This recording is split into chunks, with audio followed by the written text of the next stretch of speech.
अस्सलामुअलैकुम dear students. आज का जो हमारा टॉपिक है it is the activity of a radio active substance और इसके साथ हम एक्सप्लेन करने जा रहे हैं अल्फा डिके। तो आज हमारे दो टॉपिक्स रहेंगे, activity of a radio active substance and alpha decay. तो एक्टिविटी होती क्या है किसी रेडियो एक्टिव सबस्टेंस की? तो पिछले लेक्चर्स में हमने कहा था कि रेडियो एक्टिव सबस्टेंस क्या होती है, जो स्पॉन्टेनियस इमिशन ऑफ रेडिएशंस देती है, तो उन्हें हम कहते हैं रेडियो एक्टिव सबस्टेंस। तो एक्टिविटी क्या होती है इस रेडियो एक्टिव सबस्टेंस की? It is defined as the rate of disintegration of the substance, यानी कि जो भी ये एटम्स देगी रेडियो एक्टिव सबस्टेंस, तो टाइम के साथ साथ कितनी देती है, यानी कि कितने डिके होंगे इसके एटम्स विथ टाइम। तो इसीलिए हमने कहा कि रेट ऑफ डिसइंटीग्रेशन। यहाँ हम एक्टिविटी को इस तरह से भी डिफाइन कर सकते हैं कि number of atoms disintegrate per second, यानी कि टाइम में कितने डिसइंटीग्रेट होंगे, यानी कि एक सेकंड में एक रेडियो एक्टिव सबस्टेंस से कितने एटम्स डिके होते हैं। तो हमें पता है कि जो रेडियो एक्टिव सबस्टेंस है वो डिके कैसे होती है, यानी कि we know the radio active substance कैसे डिके होती है। उसके लिए हमें रिलेशन होती है n is equal to n naught e raise to power minus lambda of t। तो ये हमारा डिके लॉ है। तो n क्या होते हैं? Number of atoms which are undecayed at the time. तो जिस टाइम पे हम मेजर करते हैं कि कितने एटम्स डिसइंटीग्रेट हुए हैं, तो कितने एटम्स उस टाइम पे डिसइंटीग्रेट नहीं हुए हैं, it is n। n not is the initial number, यानी कि पहले कितने इसमें एटम्स थे। Lambda is the decay constant and t is the time. तो हमें एक्टिविटी चाहिए आज, तो एक्टिविटी को हम डिफाइन कर रहे हैं रेट, यानी कि इस इक्वेशन को हम डिफरेंशिएट करेंगे विथ रेस्पेक्ट ऑफ टाइम। तो जब हम इसे डिफरेंशिएट करेंगे तो हमें activity of radio active substance मिलेगी। तो अगर हम इसे डिफरेंशिएट करेंगे तो हम क्या लिखेंगे? dn अपॉन dt, यानी कि differentiate this equation with respect to time. तो हमें मिलेगी रेट या हमें मिलेंगे डिसइंटीग्रेटेड एटम्स एक सेकंड में। तो हम क्या करेंगे, इसे भी डिफरेंशिएट करेंगे d by D T of n naught e raise to power minus lambda of t। तो जब हम इसे डिफरेंशिएट करेंगे तो हमें मिलेगा dn बाई dt। तो कितना होगा dn बाई dt जब हम इसे डिफरेंशिएट करेंगे, यानी कि d बाई dt को डिफरेंशिएट करेंगे तो n नॉट ऐसी कांस्टेंट है, e raise to power minus lambda t की तो इंटीग्रेशन डिफरेंशिएशन यही निकलेगी, बट लैम्बडा नीचे आएगा। तो हमें क्या मिलेगा? n nought minus lambda e raise to power minus lambda of t. तो डिफरेंशिएट करके हमें ये मिलेगा। तो वो किसके बराबर होगा? Minus lambda N nought e raise to power minus lambda t. तो N nought e raise to power minus lambda t किसके बराबर है? एन। तो हमें मिलेगा यहां से d N divide by D t is equal to minus lambda of N. तो यहां हमने इसके बदले इक्वेशन नंबर फर्स्ट फिर से यूज की। तो हमें मिला कि कितने डिसइंटीग्रेट होंगे एटम्स एक सेकंड में, या rate of disintegration of substance. तो वो हुई बराबर माइनस लैम्बडा ऑफ एन। तो इसके बाद अगर हम देखेंगे, अगर हम इसका मॉड्यूलस वैल्यू लेंगे तो हमें मिल रही है अभी एक्टिविटी। तो एक्टिविटी किसके बराबर होगी? तो देयरफॉर एक्टिविटी इन मॉड्यूलस, तो activity of radio active substance तो किसके बराबर है? A which is equal to modulus of rate of यानी कि number of atoms disintegrate per second in modulus form is equal to, जब हम मॉड्यूलस फॉर्म में लेंगे तो ये पॉजिटिव मिलेगा हमें यहां से लैम्बडा ऑफ n। बट हमें मालूम है, बट जो decay constant half life time जो होती है एक रेडियो एक्टिव सबस्टेंस की, वो किसके बराबर होती है? 0.6931 अपॉन द डिके कांस्टेंट। तो ये होती है हाफ लाइफ। किसकी हाफ लाइफ होती है? किसी भी रेडियो एक्टिव सबस्टेंस की। तो लैम्बडा के बदले हम क्या लिख सकते हैं? तो therefore lambda is equal to, lambda हुआ 0.6931 डिवाइड बाय हाफ टाइम, यानी कि half life of a radio active substance. तो इस वैल्यू को, लैम्बडा को इस इक्वेशन में पुट कर लो तो हमें क्या मिलेगा? देयरफॉर जो एक्टिविटी हमारी रहेगी, एक्टिविटी इज इक्वल टू, तो क्या रहेगा? लैम्बडा के बदले क्या लिखेंगे? 0.6931 डिवाइड बाई टी और क्या होगा इसके साथ n। तो यहां से मिला हमें कि जो activity of radio active substance होती है वो होती है 0.6931 number of undecayed atoms divide by half life of the radioactive substance. तो ये कांस्टेंट है, यानी कि उस टाइम पे ये एटम्स जो होंगे ये कांस्टेंट होंगे, और 0.6931 it is also a constant. तो हमें क्या मिला यहाँ से कि जो एक्टिविटी है किसी भी रेडियो एक्टिव सब्सटेंस की वो इनवर्स रिलेशन रख रही है उसके हाफ टाइम के ऊपर, यानी कि हाफ लाइफ या हाफ टाइम। तो जो हाफ लाइफ होती है किसी भी रेडियो एक्टिव सब्सटेंस की वो इनवर्स रिलेशन रख रही है एक्टिविटी के साथ। तो यहां से मिलती है हमें activity inverse relation with half life. तो जिसकी हाफ लाइफ ज्यादा होगी तो उसकी एक्टिविटी कम होगी, यानी कि जो भी सब्सटेंस रेडियो एक्टिव सब्सटेंस होगी अगर उसके एटम्स डिके होने में हाफ टाइम ज्यादा ले रहे हैं तो उससे डिसइंटीग्रेट एटम्स पर सेकंड कम होते हैं, यानी कि हाफ लाइफ जो ज्यादा होगी किसी भी रेडियो एक्टिव सब्सटेंस की तो उसकी एक्टिविटी कम होगी। नाउ हम किन यूनिट्स में इस एक्टिविटी को मेजर करते हैं, यानी कि यूनिट्स ऑफ एक्टिविटी क्या होते हैं।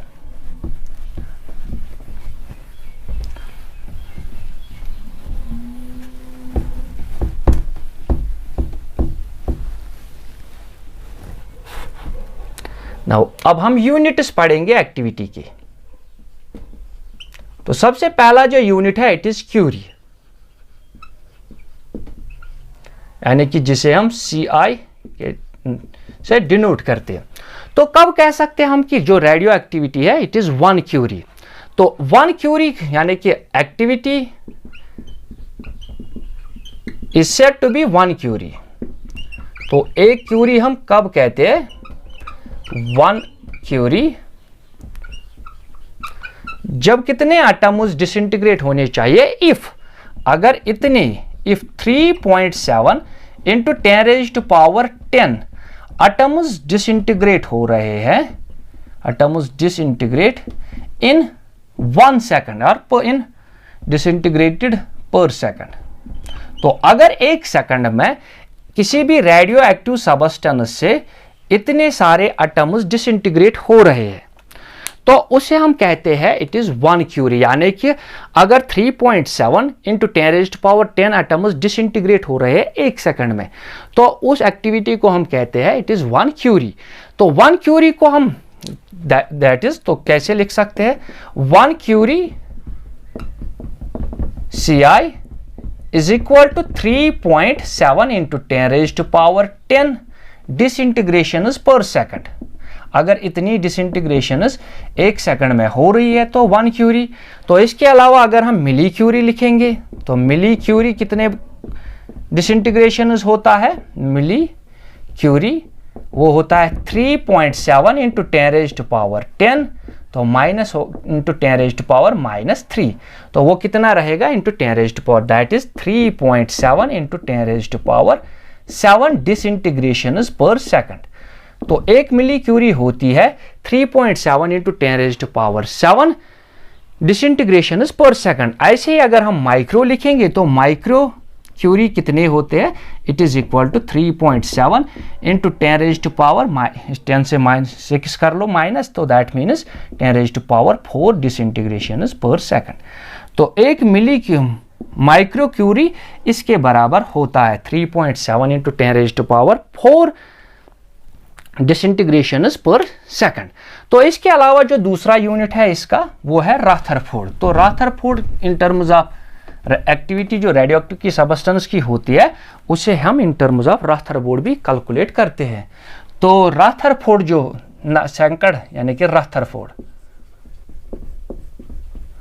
तो रदरफोर्ड कितने यानी कि कितनी डिसइंटीग्रेशन होता है, यानी कि एक्टिविटी को हम एक रदरफोर्ड कह सकते हैं इफ अगर कितने एटम्स, इफ 10⁻6 एटम्स डिसइंटीग्रेट हो रहे हैं पर सेकंड में, तो इसे हम कहते हैं 1 रदरफोर्ड। तो एक रदरफोर्ड होता है जब कोई भी radio active substance 10⁻6 atoms disintegrate कर लेगी 1 सेकंड में। तो ऐसे ही अगर उसे हम माइक्रो यानी कि मिली रदरफोर्ड्स में, तो मिली रदरफोर्ड्स होता है 10⁻3 यानी कि मिली रदरफोर्ड। तो कितना होता है 10⁻³ डिसइंटीग्रेशंस पर सेकंड। या अगर ऐसे ही हम माइक्रो रदरफोर्ड लिख लेंगे तो वो होता है 10⁻³ यानी कि -3, तो 1 डिसइंटीग्रेशन पर सेकंड। तो एक माइक्रो रदरफोर्ड होता है जब एक एटम डिसइंटीग्रेट होता है 1 सेकंड में। इसके अलावा जो तीसरा यूनिट है जिसे हम, यानी कि ये था number first curie, number 2 was the Rutherford, number 3 is becquerel. तो बैकरेल ने ही रेडियो एक्टिव, यानी कि रेडियो एक्टिव जो भी थी, यानी कि अल्फा रेज, बीटा रेज या रेडियो एक्टिव सबस्टेंस जो एलिमेंट्स होते हैं या रेडियो एक्टिव फिनोमेना क्या होता है, वो पहले बैकरेल ने ही डिस्कवर किया था।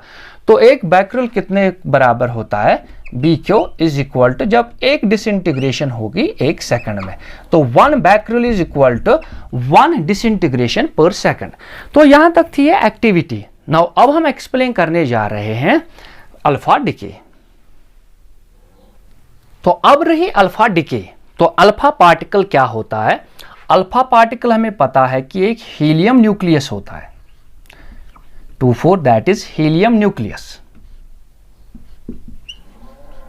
तो हीलियम न्यूक्लियस जो होता है, यानी कि अगर हम हीलियम से 2 इलेक्ट्रॉन्स बाहर निकालेंगे तो हीलियम जो रहता है, हीलियम न्यूक्लियस, उसे हम कहते हैं अल्फा पार्टिकल। तो अब अल्फा डिके कौन से एलिमेंट्स देते हैं? सिंस हमने बाइंडिंग एनर्जी पर न्यूक्लियन तो देख ली थी पिछले लेक्चर्स में, तो बाइंडिंग एनर्जी पर न्यूक्लियन जो होती है हैवी एलिमेंट्स की, ऑफ हैवी एलिमेंट्स, तो कम होती है। तो जब उनकी बाइंडिंग एनर्जी पर न्यूक्लियन कम होती है तो अनस्टेबल होते हैं, यानी कि ये सारे अनस्टेबल होते हैं। तो स्टेबिलिटी क्रिएट करने के लिए, यानी कि अनस्टेबल मीन्स इनमें एनर्जी ज्यादा होती है, एनर्जी इज मैक्सिमम। तो जो भी हैवी एलिमेंट्स है या लाइट एलिमेंट्स है, उनकी बाइंडिंग एनर्जी पर न्यूक्लियन बहुत कम होती है। तो उस वजह से क्या होता है, उनमें अनस्टेबिलिटी क्रिएट होती है, यानी कि उनकी एनर्जी ज्यादा होती है। तो ये अपनी एनर्जी कम करने के लिए क्या करते हैं, या तो अल्फा पार्टिकल देंगे या बीटा या गामा। बट हम यहां पढ़ने जा रहे हैं कि ये जब अल्फा पार्टिकल देगा तो क्या होगा, हमारे पास एक पेरेंट होता है, यानी कि पेरेंट एलिमेंट जो हैवी एलिमेंट होगा उसका एटॉमिक नंबर Z रख लेंगे और मास नंबर A रख लेंगे। तो ये है हमारा पेरेंट न्यूक्लियस। तो इसमें क्या है, इस न्यूक्लियस में इसकी एनर्जी ज्यादा है, यानी कि अनस्टेबल है। तो अब ये क्या करता है, ये एक नए न्यूक्लियस में कन्वर्ट होता है, उसे हम रख लेंगे Y। तो जिस वजह से ये अब अल्फा पार्टिकल देगा तो Z-2, यानी कि उसका एटॉमिक नंबर 2 होता है, इसमें 2 प्रोटॉन्स होते हैं, और मास नंबर कितना देगा, A-4, क्योंकि इसकी मास जो होती है इट इज 4, प्लस क्या देगा, उसके अलावा ये देता है alpha particle that is helium nucleus which is 2 that is 4, तो हीलियम न्यूक्लियस देता है। तो जो पेरेंट न्यूक्लियर होता है उसमें क्या होता है कि उसमें अनस्टेबिलिटी क्रिएट होती है, तो एनर्जी ज्यादा होती है उसमें, तो वो कुछ एनर्जी लूज करने के लिए अल्फा पार्टिकल इमिट करता है। तो पेरेंट कन्वर्ट होता है एक डॉटर न्यूक्लियर में, डॉटर न्यूक्लियर। इसके अलावा देता है एक अल्फा पार्टिकल।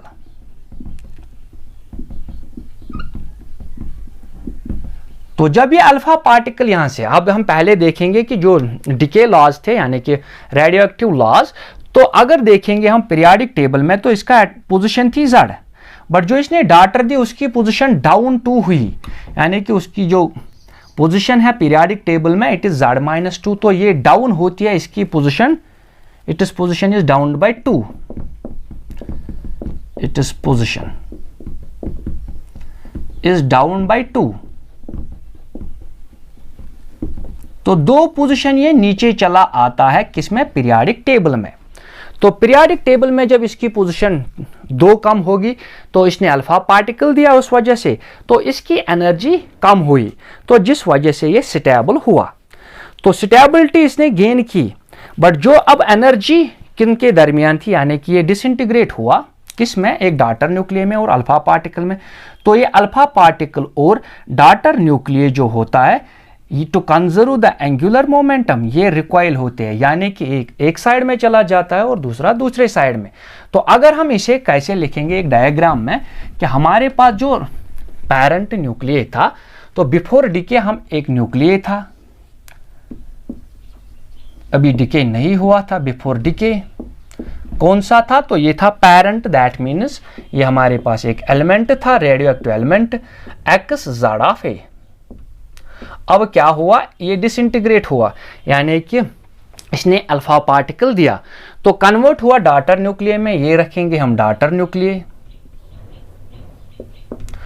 यानी कि Y Z -2, mass number A -4, plus देता है एक अल्फा पार्टिकल, तो alpha particle is helium nucleus 2:4। तो जब ये डिसइंटीग्रेट होता है, तो to conserve the linear momentum, अगर अल्फा पार्टिकल इस साइड में चला गया तो ये डाटर न्यूक्लियस इस साइड में चला जाता है। तो to conserve the angular momentum they recoil, thus they recoil to conserve linear momentum. तो लीनियर मोमेंटम को कंजर्व करने के लिए ये एक दूसरे से अलग होते हैं, यानी कि अल्फा पार्टिकल एक डायरेक्शन में चला जाता है और जो डाटर न्यूक्लियस होती है वो दूसरे साइड में चली जाती है। तो अगर हम कहेंगे कि ये जो डाटर न्यूक्लियस है इसकी मास कितनी है, md, mass of the daughter nucleus, तो किस वेलोसिटी से जा रहा है, vd, velocity of the daughter nucleus. तो ऐसे ही अल्फा पार्टिकल की मास होगी m अल्फा, किस वेलोसिटी से जा रहा है, तो v अल्फा। तो ये रही अल्फा पार्टिकल की मास और उसकी वेलोसिटी, और ये रही velocity and mass of the daughter nucleus, यानी कि md इंटू vd, तो मास और, तो according to the conservation of linear momentum, अब हम कंजर्वेशन लॉ पढ़ने जा रहे हैं, और फिर क्या निकालेंगे कि जो वेलोसिटी होती है अल्फा पार्टिकल की कितनी होती है, किन फैक्टर्स पे वो डिपेंड करती है। तो ये थी यहाँ तक अल्फा डीके यानी कि डेफिनेशन। अब हम इस प्रोसेस को पढ़ने जा रहे हैं, यानी कि इसकी वेलोसिटी जो होगी अल्फा पार्टिकल की कितनी होती है, डाटर न्यूक्लियस की कितनी होती है, किन चीज़ पे वो, यानी कि किन क्वांटिटीज़ पे वो डिपेंड करती है। तो हम पहले देखेंगे कि जो कंजर्वेशन लॉ है, according to conservation of linear momentum,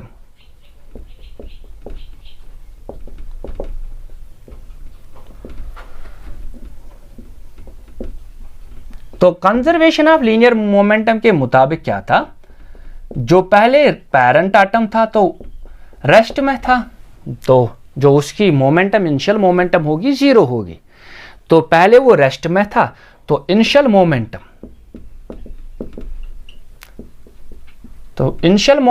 is 0। अब जो फाइनल मोमेंटम बनी है उसकी, तो final momentum is mass and velocity of daughter plus mass and velocity of the alpha particle. तो फाइनल मोमेंटम जो रहेगी वो कितनी होगी, फाइनल मोमेंटम,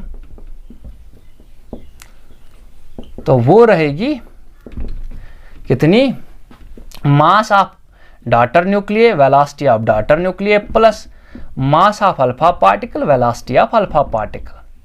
तो इतनी मोमेंटम है फाइनल में इनकी। तो according to the conservation law of angular momentum, initial momentum final momentum के बराबर होती है, तो विच इंप्लाइज, तो md vd plus m alpha v alpha is equal to 0। तो फाइनल मोमेंटम इनिशियल मोमेंटम के बराबर होनी चाहिए। तो यहां से हम क्या निकालेंगे कि वेलोसिटी ऑफ डाटर न्यूक्लियस जो होता है vd किसके बराबर होगा, इट इज, तो इसे यहां ले जाओ, minus times m alpha v alpha, और इसकी जो मास है वो यहां डिवाइड होगी मास ऑफ डाटर न्यूक्लियस। तो यहां से भी पता चलता है हमें कंजर्वेशन ऑफ लीनियर मोमेंटम से कि अगर अल्फा पार्टिकल एक डायरेक्शन में जाएगा तो जो डाटर न्यूक्लियस है वो दूसरी डायरेक्शन में जाएगा ड्यू टू नेगेटिव साइन, और डाटर न्यूक्लियस की मास ज़्यादा है तो इसे वेलोसिटी कम मिलेगी, वाइल एज अल्फा पार्टिकल की मास कम है तो उसे ज़्यादा वेलोसिटी मिलेगी। तो ज़्यादा वेलोसिटी कौन यहाँ गेन कर रहा है, इट इज़ अल्फा पार्टिकल। तो इसी के साथ अगर हम देखेंगे conservation of, according to conservation of energy,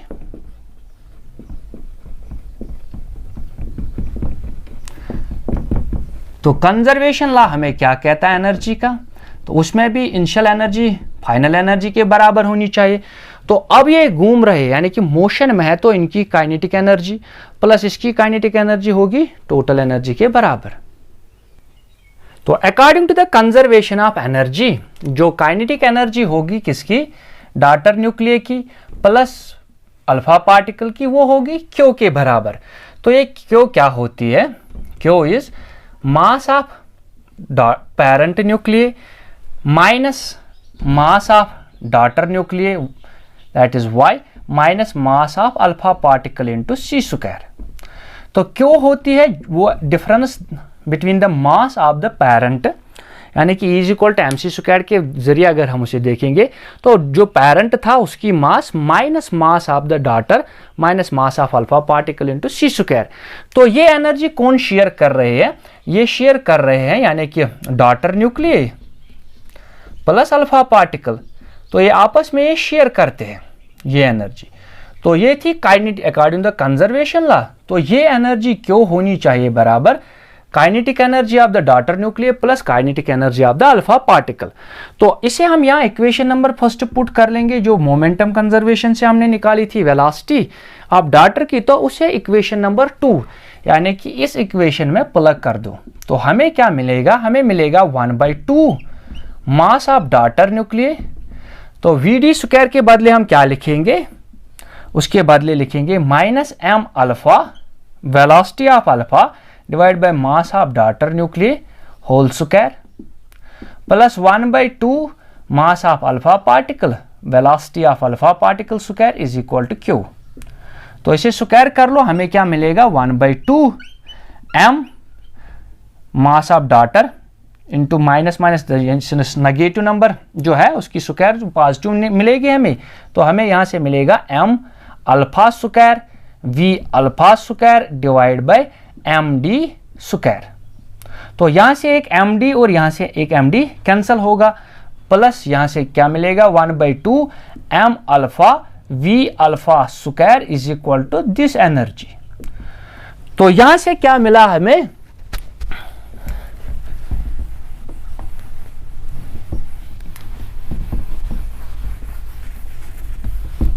तो यहां से मिल रहा है हमें 1/2, ये जो m कैंसिल हुआ इसके साथ, तो हमें मिलेगा m alpha square v alpha square divide by mass of the daughter nuclear plus 1/2 m alpha v alpha square is equal to Q. तो अगर हम इसमें भी देखेंगे 1/2 इसमें भी है M alpha we alpha square, इसमें भी है M alpha we alpha square. तो यहाँ क्या बचेगा हमें, अगर इसे हम कॉमन निकालेंगे 1/2 M alpha we alpha square. तो यहाँ क्या बच रहा है मुझे, एक M alpha divide by M D, तो यहाँ से क्या मिलेगा +1 इज इक्वल टू क्यू। तो ये है kinetic energy of alpha particle 1/2 M alpha we alpha square. तो इसे हम डिनोट करेंगे, it is kinetic energy of alpha particle किस into mass of alpha particle divide by mass of daughter nuclear +1 is equal to Q. तो since हमें पता है कि जो एम अल्फा होता है, M alpha is equal to 4 atomic mass units, and जो डॉटर न्यूक्लियर की मास होती है एम डी, इट इज जो A-4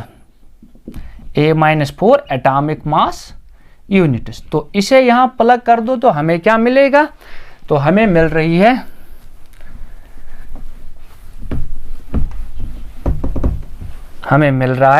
kinetic energy of alpha particle into, तो एम अल्फा के बदले लिखेंगे 4 divide by M D mass of daughter nuclear के बदले लिखेंगे A-4 +1 is equal to Q.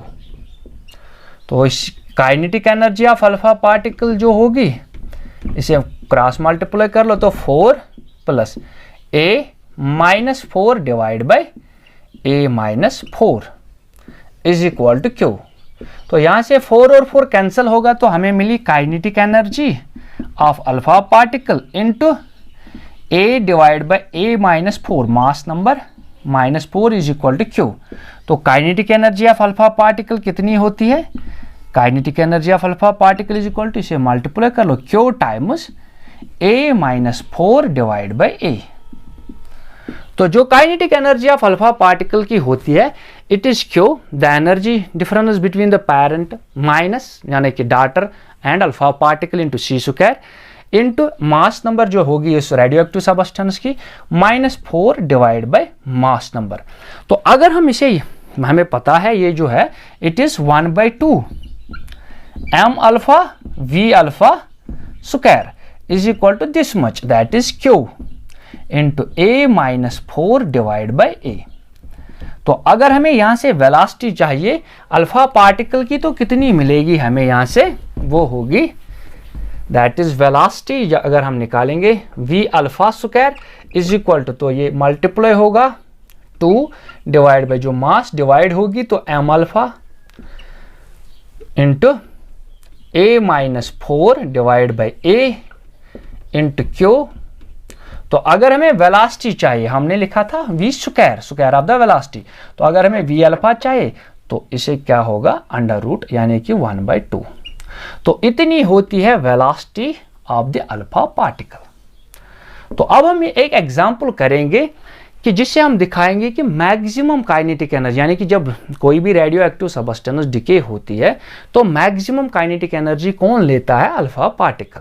हमें पता है कि अब जो भी मास नंबर्स होंगे, यानी कि अब जो हमारा क्वेश्चन होगा हम लिखेंगे कि जो मैक्सिमम एनर्जी होती है kinetic energy it is carried by the alpha particle. तो अल्फा पार्टिकल में ज्यादा होती है as compare to daughter nuclear, क्योंकि डॉटर न्यूक्लियर की मास ज्यादा होती है। तो हमें पता है कि जो भी mass number A is equal to या ग्रेटर देन 210, यानी कि जिन रेडियो एक्टिव एलिमेंट्स या जिन भी एलिमेंट्स का मास नंबर 210 से ज्यादा होता है तो वो अल्फा इमिटर्स होते हैं, यानी कि ये अल्फा पार्टिकल देते हैं, अल्फा इमिटर्स होते हैं।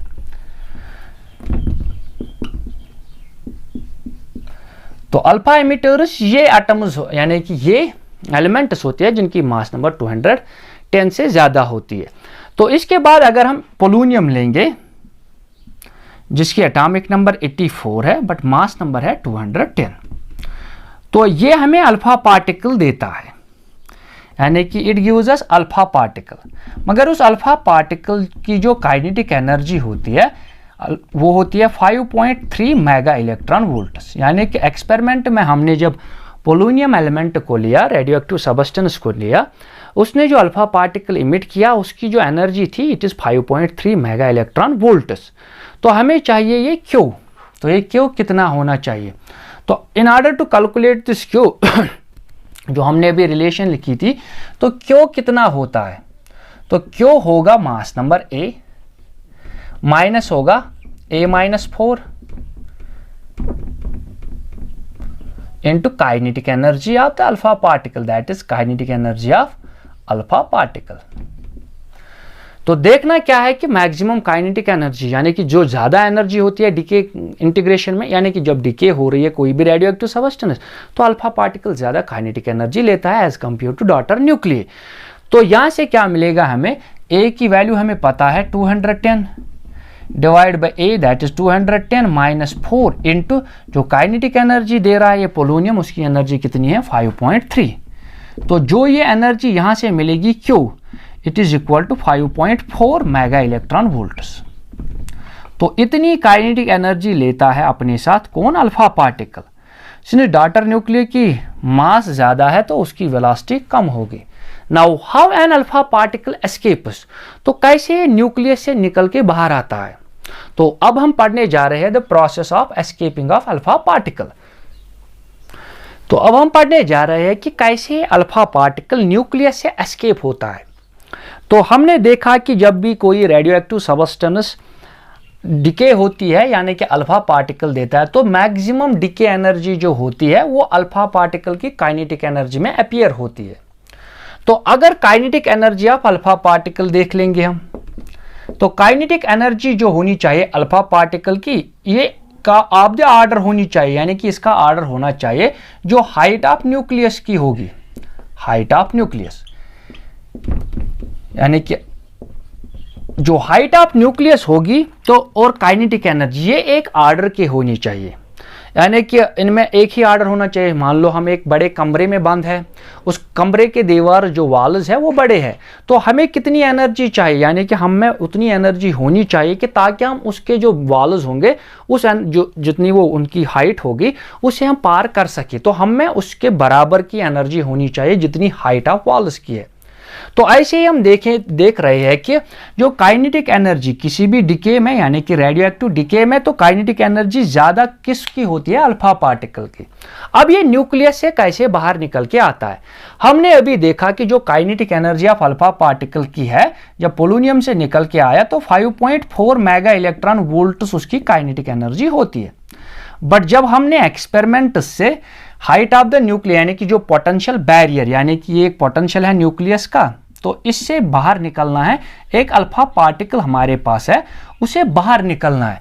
मगर अल्फा पार्टिकल की जो काइनेटिक एनर्जी है वो 5.4 मेगा इलेक्ट्रॉन वोल्ट्स है। बट जो हाइट ऑफ न्यूक्लियस, यानी कि पोटेंशियल बैरियर है न्यूक्लियस का, यानी कि पोटेंशियल बैरियर ऑफ न्यूक्लियस, उसका ऑर्डर क्या होता है, उसका ऑर्डर होता है 26 मेगा इलेक्ट्रॉन वोल्ट्स, यानी कि जो न्यूक्लियस होती है हमारी किसी भी रेडियो एक्टिव सब्सटेंस की, तो उसकी पोटेंशियल बैरियर, यानी कि मान लो एक कमरा है, उस कमरे में एनर्जी है, उस कमरे में जो वॉल्स है उनकी एनर्जी 26 मेगा इलेक्ट्रॉन वोल्ट्स है। बट जो हमारे पास पार्टिकल है, जो ये आदमी फंसा है इस रूम में, उसके पास एनर्जी है 5.4 मेगा इलेक्ट्रॉन वोल्ट्स। तो क्लासिकली ये इससे एस्केप नहीं हो सकता है, यानी कि अगर हम देख रहे हैं जो हमारे पास अल्फा पार्टिकल है, तो अल्फा पार्टिकल की एनर्जी 5.4 मेगा इलेक्ट्रॉन वोल्ट्स है, बट जो न्यूक्लियस की एनर्जी है it is 26 mega electron volts. तो ये अल्फा पार्टिकल न्यूक्लियस से बाहर नहीं निकल सकता है अकॉर्डिंग टू क्लासिकल थ्योरी। तो क्लासिकल थ्योरी के मुताबिक क्या है, इसकी एनर्जी बहुत कम है, वाइल जो न्यूक्लियस की बैरियर पोटेंशियल है उसकी एनर्जी वो बहुत ज़्यादा है 26। तो जब हमने देखा कि जो भी रेडियो एक्टिव सब्सटेंस हमें अल्फा पार्टिकल्स देती है, उनमें किसी भी अल्फा पार्टिकल की एनर्जी इस एनर्जी के बराबर नहीं थी, यानी कि 26 mega electron volts. Then how it can escape, तो क्लासिकली यानी कि अगर हम देखेंगे जो मिनिमम क्लासिकल एस्केप एनर्जी है it is this much 26 mega electron volts, but जो हमारे पास अल्फा पार्टिकल है उसके पास इतनी एनर्जी नहीं है। तो classically this is not possible. तो क्लासिकली अल्फा पार्टिकल न्यूक्लियस से बाहर नहीं निकल सकता है, तो क्लासिकली दिस इज इम्पॉसिबल। क्योंकि हमने जब देखा तो इतनी एनर्जी है ही नहीं किसके पास, अल्फा पार्टिकल के पास, जितनी न्यूक्लियस की पोटेंशियल जो है, बैरियर पोटेंशियल जो है उतनी नहीं है, तो ये नहीं निकल सकता है according to classical theories. Now फिर निकलता कैसे, क्योंकि इसकी एनर्जी इतनी ही है, न्यूक्लियस की इतनी है। तो इस प्रॉब्लम को स्टडी किया गामो ने, गामो एक साइंटिस्ट था, कॉन्डन और गुर्ने, यानी कि इन तीन साइंटिस्टों ने इस प्रॉब्लम को स्टडी किया इन 1928 में।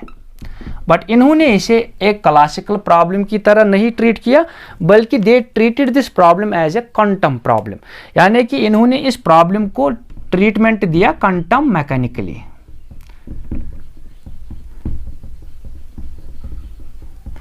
तो अब ये क्लासिकल प्रॉब्लम नहीं रही, क्योंकि क्लासिकली तो ये अल्फा पार्टिकल न्यूक्लियस से बाहर नहीं निकल सकता था। बट जब भी हमने देखा कि ये पार्टिकल तो बाहर आ रहा है, अल्फा पार्टिकल न्यूक्लियस से बाहर आ रहा है, तो इन तीनों साइंटिस्ट्स ने इसे एक क्वांटम प्रॉब्लम की तरह ट्रीट किया। इन्होंने कहा कि जो इलेक्ट्रॉन, जो अल्फा पार्टिकल है, it behaves as a wave in the neighbourhood of this potential barrier.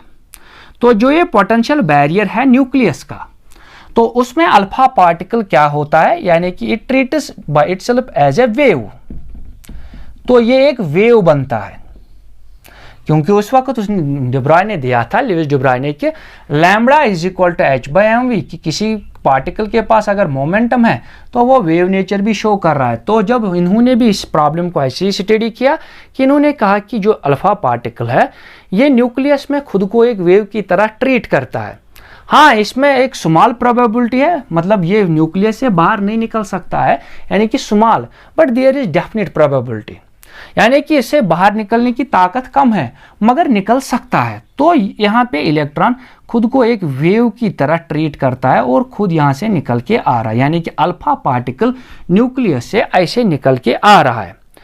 तो किसने कहा था? गामो जो है या कॉन्डन और गुर्ने, इन्होंने क्या कहा था कि इन्होंने 1928 में क्वांटम मैकेनिकली इसे यूज किया कि जो अल्फा पार्टिकल है इन the neighbourhood of the nucleus, ये खुद को क्या ट्रीट करता है, यानी कि उसमें एक वेव बना रहा है।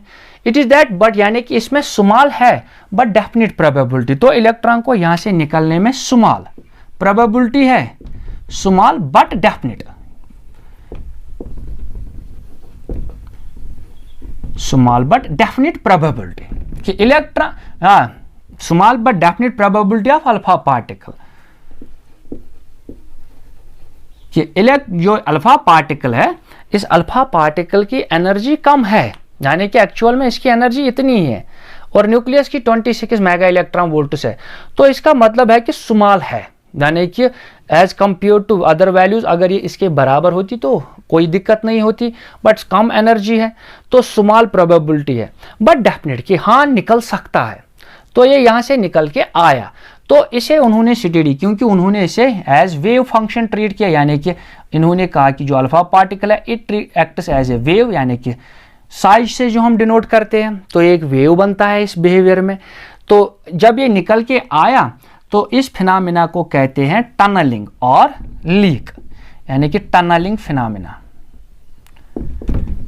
टनलिंग फिनोमेना और लीकिंग आउट, यानी कि ये तो अल्फा पार्टिकल न्यूक्लियस से निकल के आ रहा है but according to quantum mechanically, classically this was not possible, कि क्लासिकली उसमें इतनी एनर्जी थी ही नहीं कि वो बाहर आ सकता था। बट अगर हम क्वांटम मैकेनिकली देखेंगे तो ये एक वेव की तरह बिहेव कर रहा है अल्फा पार्टिकल न्यूक्लियस में, तो निकल के आएगा। इसे कहते हैं टनलिंग फिनोमेना, यानी कि आप अल्फा पार्टिकल। तो जब ये टनलिंग फिनोमेना लोगों ने पढ़ना शुरू किया तो इस पे लोगों ने, मतलब due to its wave nature, इस पे उन्होंने टनलिंग माइक्रोस्कोप भी इन्वेंट किया। तो ये था यहाँ तक alpha particle as well as the activity of a radio active substance. तो उम्मीद करते हैं कि यहाँ तक कोई डाउट अगर होगा तो कमेंट्स में लिखना कि वो हम दूर कर लेंगे।